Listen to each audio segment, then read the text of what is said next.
இல்லையே. இது வந்து 44. இதா? ஆமா 44 சொன்னாங்க. తర్వాత అండి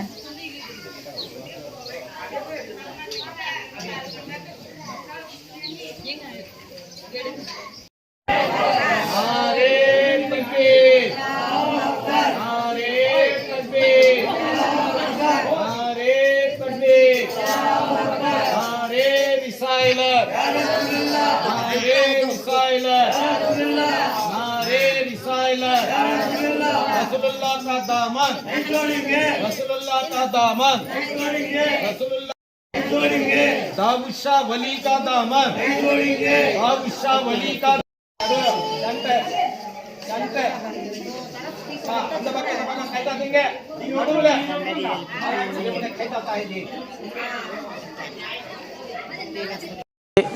దేవుడు ఒక్కడే అని చెప్పేసి చెప్పుకుంటా వచ్చారు. ఇతనితో కూడా మొత్తం వచ్చేసి వీళ్ళు టోటల్ 11 మంది వచ్చి ఉన్నారు. ఇప్పటికీ ఏడికి తెలిసిందంటే షేక్ దావుద్ షా వలి రహమతుల్లాహి గారు, వాళ్ళ చెల్లెలు అమ్మాజీ గారు, ఇంకొకటి వచ్చేసి ఇక్కడ జలాలి బాబు, ఈయనతో కూడా వచ్చిన ఆయన ఉన్నారు. మిగతా వాళ్ళు ఇంకా బయటపడలేదు, పడతారంట తెలియదు. ఈయన వచ్చేసి ఇంత పొడుగు కాదు, ఈయన వచ్చేసి మనలాగానే 5-6 అడుగుల పొడవు మనిషి.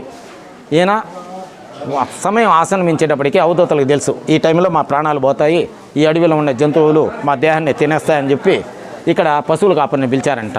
ఇక్కడే ఆ చెట్టు ఉంది కదా, జువి చెట్టు, దాని పేరు. ఆ జువి చెట్టు కాడ ఆయన జపం చేసుకుంటా ఉన్నారు. ఆ సమయం ఆసనమించేటప్పటికీ అక్కడ పశువులు కాపరులను పిలిచి, నాయన గుంట తవ్వండి, నేను పండుకుంటాను, నా పైన ఇసుక గప్పేసేయండి, ఈ ఇసుక మీకు ఈ విధంగా బొరుగులు శనగలు అటుకులు అవుతాయి, అవి తింటా పోండి అని చెప్పారంట. ఆయన చెప్పినట్టుగానే ఆయన జీవ సమాధి అయిపోయినాడు.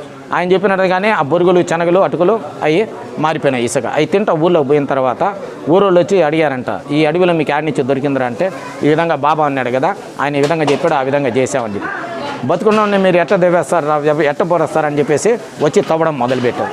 ఆ తవ్వుతా ఉంటే ఈయన పెరగతా వెళ్ళిపోయినాడు. అంటే మా దీంట్లో ఏంటంటే అసర్సలేక మగిరిపు అంటే సంధ్యావేళ సాయంత్రం 4:30 నుంచి 6 లోపల చీకటి పడే లోపల వీళ్ళు తవ్వుతా అంటే ఆయన పెరగతా వెళ్ళిపోతా అన్నాడు. సరే నైట్ అయిపోయిందని చెప్పేసి వదిలేసి వెళ్ళిపోయినారు. ఉదయాన్నే వచ్చి చూసిన తర్వాత ఆ సమాధి ఎవరో కొత్తగా పూడ్చి ఇది చేసినట్టుగా ఉండింది. ఇంకా సమాధి తవ్వేసిన సమాధి ఎట్టంటే ఉండాలి కదా, అట్ట లేకుండా కట్టినట్టుగా ఉండిపోయింది. అరే ఎవరో వచ్చి కట్టి పెట్టారా, మళ్ళీ మనం తవ్వుదాననే సమయానికి మళ్ళీ పశువులు గుడ్ల ఎన్ని తొక్కుంటా వచ్చేసాయంట. వచ్చేసి అది దాటుకొని పోవడంతోనే మళ్ళీ సమాధి యథా ప్రకారంగా అయిపోయింది. అప్పటి నుంచి 1993 వరకు ఈ సమాధి మొత్తం ఇసుకతోనే ఉండింది. ఏఆర్ రెహమాన్ గారి ప్రాబ్లం అంటే ఇక్కడికి వచ్చేసి ఈయన 40 దినాలు ఈ అడవిలో ఉన్నాడు. అప్పుడు ఇదంతా ఏం లేనే లేదు. 40 దినాలు ఉన్న తర్వాత ఆయనకి బాగైన తర్వాత అతన్ని కల్లో కనిపించి చెప్పారంట, ఈ విధంగా పశువులు గొడ్డు దొరుకుతున్నాయి, సిమెంట్తో కట్టేనని చెప్పేసి సిమెంట్తో కట్టేశారు. కట్టేసిన తర్వాత ఈ సమాధి ఇప్పుడు ప్రతి అమావాస్య రోజు ఒక పేషెంట్కి ఆక్సిజన్ ఇస్తే ఏ విధంగా అయితే ఊపిరి పీలుస్తారో ఆ విధంగా ఊపిరి పీలుస్తూ ఉంటుంది. మనం ఏదైతే చెప్పుకుంటే అది కంపల్సరీగా జరుగుతుంది.